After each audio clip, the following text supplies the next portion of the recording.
महाकालेश्वर ज्योतिर्लिंग उज्जैन मध्य प्रदेश में स्थित है और इसे 12 ज्योतिर्लिंगों में प्रमुख स्थान प्राप्त है।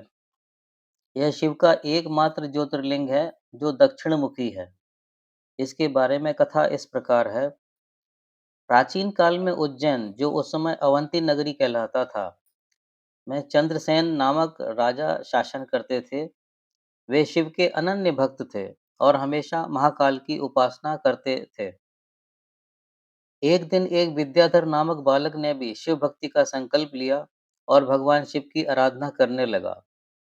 उसी समय दूषण नामक राक्षस ने उज्जैन पर आक्रमण कर दिया। वह राक्षस इतना शक्तिशाली था कि देवता और ऋषि मुनि भी भयभीत हो गए। दूषण ने पूरे नगर में वैदिक कर्मकांड, यज्ञ और शिव पूजा रोकने का प्रयास किया। राजा चंद्रसेन, बालक विद्याधर और नगर के अन्य भक्तों ने भगवान शिव से प्रार्थना की कि वे सबकी रक्षा करें। भक्तों की पुकार सुनकर भगवान शिव स्वयं प्रकट हुए और महाकाल रूप धारण कर दूषण राक्षस का संहार किया। भगवान शिव ने भक्तों के दर्शन देकर कहा कि वे सदा इस स्थान पर महाकाल के रूप में उपस्थित रहेंगे और उनके भक्तों की रक्षा करेंगे। तभी से यहाँ महाकालेश्वर ज्योतिर्लिंग की स्थापना हुई और यह स्थान एक अक्षय तीर्थ बन गया। महाकाल की कुछ विशेषताएं हैं। शिव के अन्य ज्योतिर्लिंग सामान्यतः पूर्वमुखी होते हैं, लेकिन महाकालेश्वर दक्षिणमुखी है।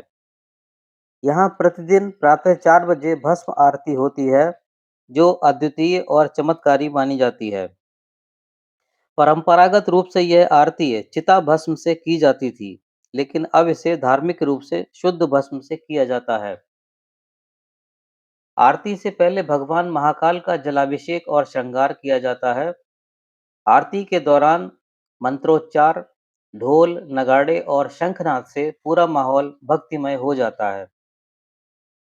पुरुषों को पारंपरिक धोती और अंगवस्त्र पहनना आवश्यक है, जबकि महिलाओं को साड़ी या सलवार कुर्ता पहनना उचित माना जाता है।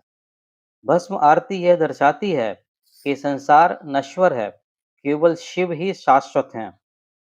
महाकालेश्वर मंदिर की महिमा इतनी महान है कि कहा जाता है कि जो कोई महाकालेश्वर के दर्शन करता है, वह मृत्यु के भय से मुक्त हो जाता है और मोक्ष को प्राप्त करता है। भगवान शिव यहाँ महाकाल के रूप में यानी मृत्यु के भी स्वामी माने जाते हैं।